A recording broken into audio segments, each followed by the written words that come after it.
guys doing? I hope all of you are doing amazing, all of you are doing great. I am great as well. I am Nandini, I am your educator and mentor at Learn Karo. I am taking your legal studies for class 11th as well as class 12th. So happy news ये है, सबके लिए good news है कि जो all these हम लोग Learn Karo पे legal studies की class 12 की classes ले रहे थे, अब हर चैप्टर को देखो मैंने उसमें एनसीईआरटी कवर करी है, इंटेलिजेंस है, आप एनसीईआरटी पढ़िए, बहुत इंपॉर्टेंट है, एक एक लाइन से क्वेश्चन आ जाता है। I keep telling you this कि कोई लाइन हम लोग ऐसे पढ़ जाते हैं बट उससे क्वेश्चन अराइज हो जाता है, राइट? तो बोर्ड्स कुछ भी दे सकता है, सीबीएसई बोर्ड्स, बट अगेन जो स्टूडेंट्स बिल्कुल क्रक्स देखना चाहते हैं, दे वांट टू सी छोटे छोटे वीडियोस देखना चाहते हैं, उनके लिए ये हम सीरीज लेकर आ रहे हैं। तो ये शॉर्ट सीरीज है लीगल स्टडीज की, जिसमें हम लोग हर टॉपिक के बारे में बात करने वाले हैं। We are not going to read one line, but मैं हर टॉपिक को आपके लिए अच्छे से एक्सप्लेन करने वाली हूँ, right? So we are starting with judiciary. These videos are going to be very very short, बहुत छोटे छोटे वीडियोस होंगी ये, और हम पूरा जुडिशरी चैप्टर खत्म कर देंगे इन 3 parts only, right? And let's look at each one of these topics और इन्हें समझना, अगर समझा होगा तो आप इन्हें आंसर्स को फ्रेम कर सकोगे। सो ना अटॉर्नी जनरल कौन होता है? अटॉर्नी जनरल कौन होता है? He is a law officer, ठीक है? तो ये लॉ ऑफिसर होता है जो कि सेंट्रल गवर्नमेंट का होता है। पता है क्या होता है? सेंट्रल गवर्नमेंट और स्टेट गवर्नमेंट के ना अपने ऑफिसर्स होते हैं, legal officers. Why are they appointed? They are appointed कि कोई भी अगर लीगल काम है तो गवर्नमेंट के बिहाफ पे कौन फाइट करेगा, कौन उनके लिए एडवोकेट करेगा।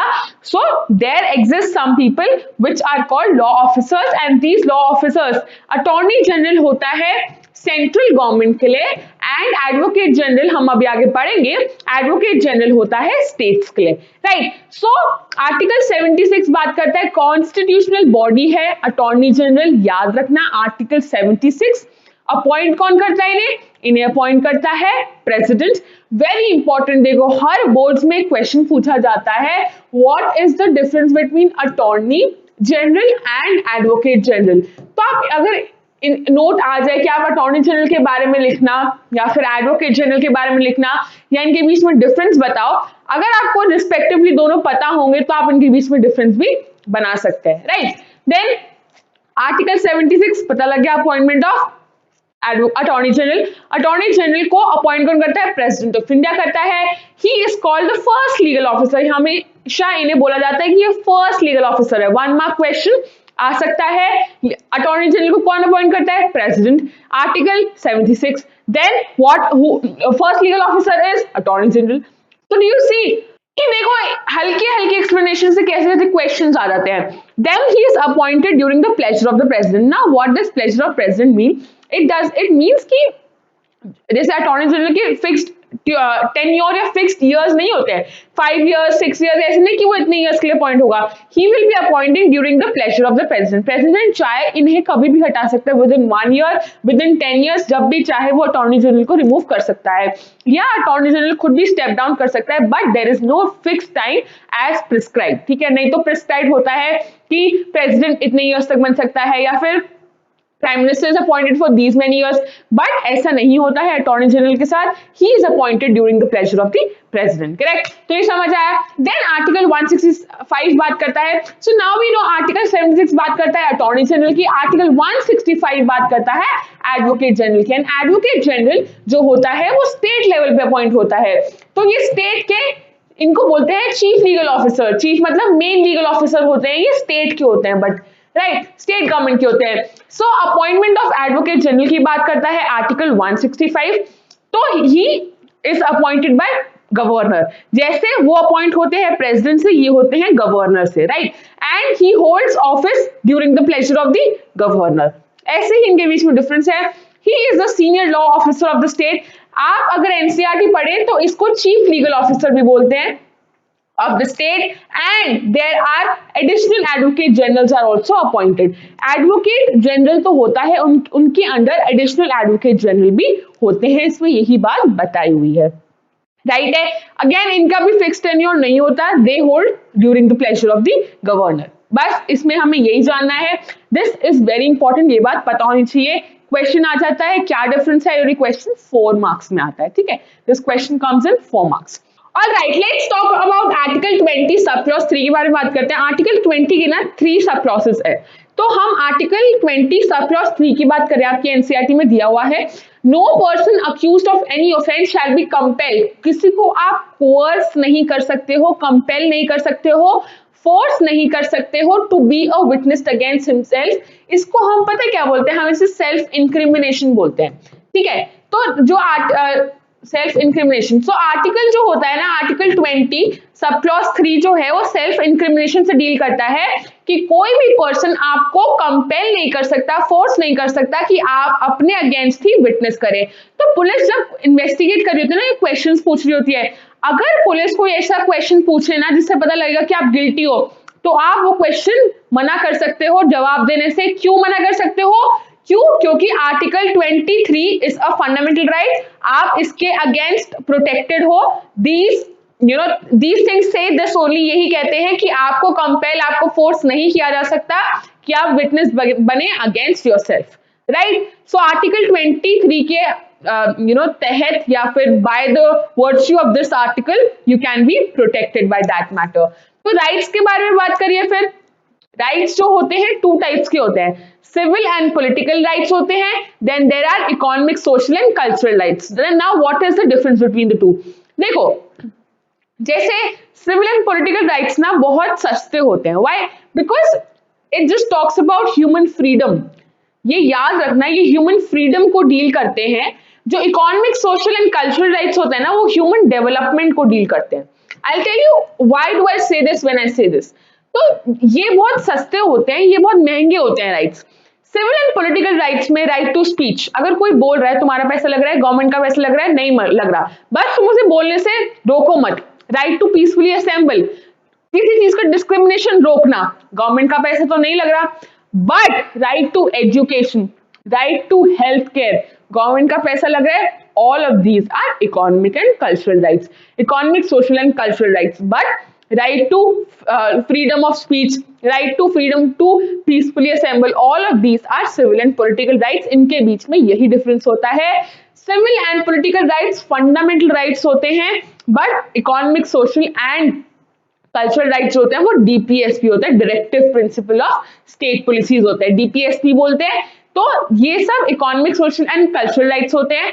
फंडामेंटल राइट्स एनफोर्सेबल होते हैं, डीपीएसपी एनफोर्सेबल नहीं होते हैं, राइट। जस्ट ये डायरेक्टिव प्रिंसिपल्स होते हैं कि how should state work, but इनको गवर्नमेंट अपने एक्शंस में एनफोर्स करा देती है या बिल्स में लाकर इनको एनफोर्स करा देती है, अदरवाइज ये बिल्कुल भी एनफोर्सेबल नहीं रहते हैं। Then right to life, freedom of discrimination, all of these things, किसी को रोकना मत, फ्रीडम देना, ह्यूमन फ्रीडम, ये सब सिविल एंड पॉलिटिकल राइट्स में आता है।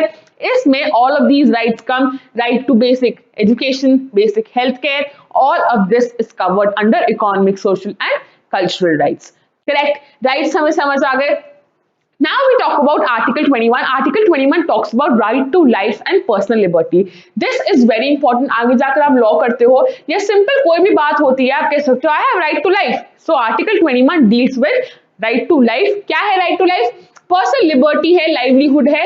कोई अगर वेंडर है, वो सड़क पे कोई सामान बेच रहा है, तो आप उसे डंडे मारकर या कुछ भी ऐसे उसके साथ गलत व्यवहार करके आप उसको भेज नहीं सकते हो, फेंक नहीं सकते हो, साइड नहीं गिरा सकते हो। क्यों? क्योंकि उसका राइट टू लाइवलीहुड है।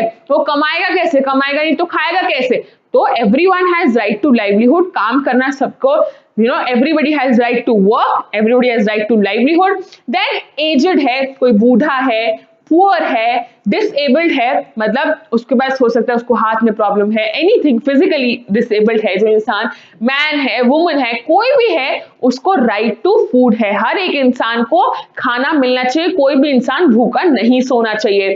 सो राइट टू फूड एक जनरल राइट है अंडर आर्टिकल 21। देखो, जब आर्टिकल 21 आया था ना, तो एक बेसिक जेनरिक आर्टिकल था कि right to life and personal liberty, but now we have included a lot of rights in article 21 for this matter. इसी वजह से करे हैं, क्यों? क्योंकि ये राइट टू लाइफ के अंदर इंक्लूड होते हैं। क्या आपने कभी सुना है राइट टू एजुकेशन बिल्कुल अलग राइट है, अलग फंडामेंटल राइट है? राइट टू एजुकेशन तो ठीक है 21A के अंदर है, but right to food, right to sleep, right to livelihood, अलग से कोई फंडामेंटल राइट सुना है? नहीं। All of these are included under article 21। So now I said right to education जो है अंडर आर्टिकल 21 आया था, 86 अमेंडमेंट 2002 में ऐड किया गया था इसे, आर्टिकल 21 ए पार्ट ऐड कर दिया गया था which talks about right to education, and right to education is also a fundamental right. It is right to education is a fundamental right. Any child who is in the group age of 6 to 14 has right to education. उसको free education provide होनी चाहिए, not in private schools but in public schools जो government से belong करते हैं, उनसे 1 रुपया भी चार्ज नहीं किया जाएगा. करेक्ट, ये बात समझ आई. Right to article 21 is very important, बहुत इंपॉर्टेंट रहता है ये. Then we talk about due process of law. ये क्वेश्चन आ जाता है 1 मार्क में भी आ जाता है या फिर 2 मार्क्स में पूछा जा सकता है. What is due process of law? So state must protect भी करना चाहिए, बचाना भी चाहिए और रिस्पेक्ट भी करना चाहिए हर legal right given to a person and confirm the norms of, भाई फेयरनेस भी होनी चाहिए, लिबर्टी भी होनी चाहिए, फंडामेंटल राइट्स को भी प्रोटेक्ट करना चाहिए. All these protection and respect by the state is called due process of law. इसे ही हम due process of law बोलते हैं. What is it? You have to protect, you have to respect all of our fundamental rights. Liberty दो, fairness दो, ये सब चीजें state को करनी पड़ती हैं. What is all of this called? This is called due process of law. इसे ही due process of law बोलते हैं.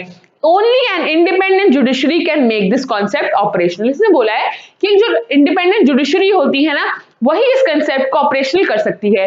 अगर जुडिशरी इंडिपेंडेंट नहीं है और ऑर्गन से मिली हुई है तो कैसे हो जाएगा ये सब चीज ऑपरेशनल? फेयरनेस रहेगी, लिबर्टी रहेगी? नहीं, वो गवर्नमेंट के फेवर में एक्ट करने लग जाएगी. अगर लेजिस्लेटिव और लेजिस्लेटिव या फिर एग्जीक्यूटिव और जुडिशरी मिल जाए, इंडिपेंडेंस ना रहे जुडिशरी की, क्या आपको लगता है कि हम जो नॉर्मल सिटीजन्स हैं, जो पुअर हैं या फिर जो लोग इतना अफोर्ड नहीं कर सकते हैं, जो गवर्नमेंट के अगेंस्ट है, क्या उन्हें कभी जस्टिस मिलेगी? उन्हें जस्टिस मिलेगी ही नहीं. क्यों? क्योंकि जुडिशरी तो मिल चुकी है एग्जीक्यूटिव के साथ. एग्जीक्यूटिव तो गवर्नमेंट ही होती है, गवर्नमेंट ही काउंसिल ऑफ मिनिस्टर्स ही एग्जीक्यूटिव फॉर्म करते हैं. And in that case independence of judiciary harm होगी. Due process of law will suffer, it will suffer करेगा ये बहुत ज्यादा. तो हिस्ट्री में यही बोला है, हिस्ट्री हैज अमेंडेड. अमेंड करना मतलब ऑल्टर करना, चेंज करना, राइट, करेक्शन बोलते हैं.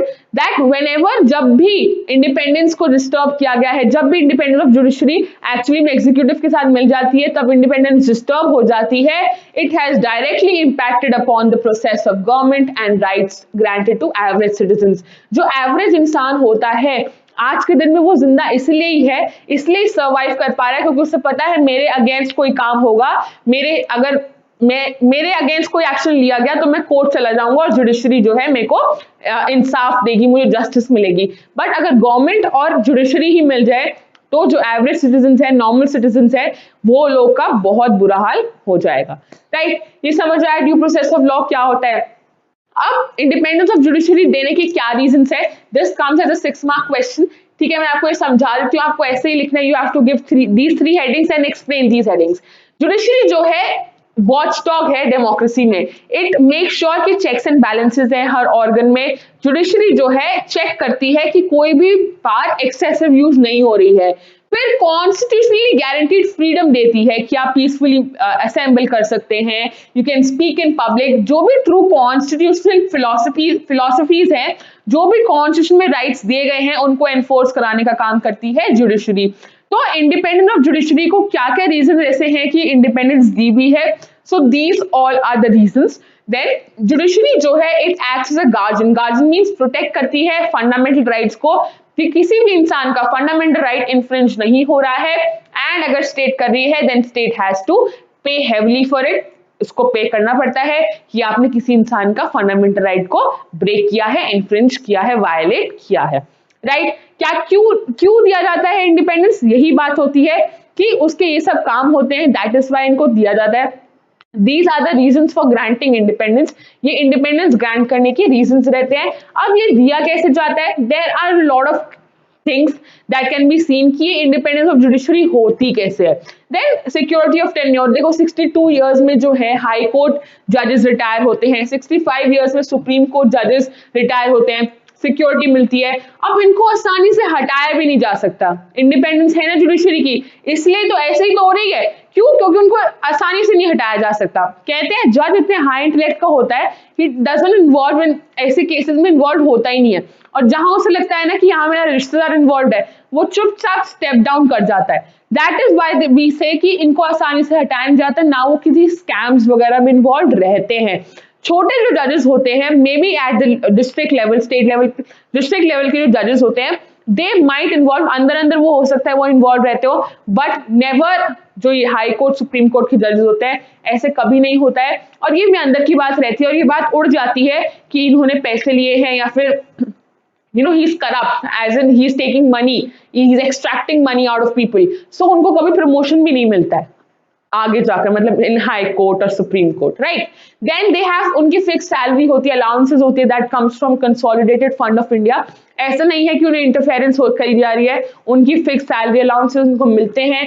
आज तक आपको पता है सिर्फ एक बार ही रिमूव हुए हैं, चीफ जस्टिस ऑफ कैलकाटा थे वो Soumitra Sen in the year 2011। This was the first and the last time आज तक वो इम्पीच हुए हैं। आज तक कोई भी जज इम्पीच का मतलब रिमूवल होता है, रिमूव नहीं हुआ है, इम्पीचमेंट प्रोसेस भी दिया हुआ है। We'll talk about that as well in our upcoming video. Then judicial conduct is immune, जो भी वो कंडक्ट है जुडिशियल इम्यून, मतलब कैसे क्या डिसीजन लिया है, ये सब चीजें पार्लियामेंट में डिस्कशन नहीं हो सकता है। They are immune from all of this, they are not talked about, उनके बारे में बिल्कुल भी बात नहीं की जा सकती है। देन ओन सुप्रीम कोर्ट का अपना एस्टैब्लिशमेंट है, अपना कंट्रोल है, कौन उनके एम्प्लॉयज होंगे, क्या कंडीशंस होंगी सर्विसेज की, ये सब मेंशन्ड है सुप्रीम कोर्ट के पास, कोई भी आउटसाइड इंटरफेरेंस नहीं है, right. So part 1 of judiciary यही खत्म होता है। I hope this was useful. If you want to have live batches में अगर आप अपने आप को एनरोल कराना चाहते हैं, you can get yourself enrolled right now, where I will be taking your test. मैं आपके साथ सारा सिलेबस भी कवर कर रही होंगी, टेस्ट ले रही होंगी, एंड सारे नोट्स आपको एट योर होम ओनली आपको डिलीवर करा दिए जाएंगे, वो आपको कोई टेंशन लेने की जरूरत नहीं है। Any help that you guys want, anything that's unclear, कोई टॉपिक नहीं समझ आ रहा है, which you want कि हम एक एक लाइन रीड करें, पढ़े उसे, मुझे जरूर कमेंट बॉक्स में बताना, राइट। सो जुडिशरी पार्ट 1 यही खत्म हो रहा है। There are 3 parts to judiciary, judiciary chapter के 3 parts हैं, 3 शॉर्ट्स हमने बनाए हैं, short parts, I mean this, and then judiciary chapter खत्म हो जाएगा। Alright, any doubts, anything you guys want to ask, do let me know in the comment box. I will see you super soon. Till then, take care and bye bye.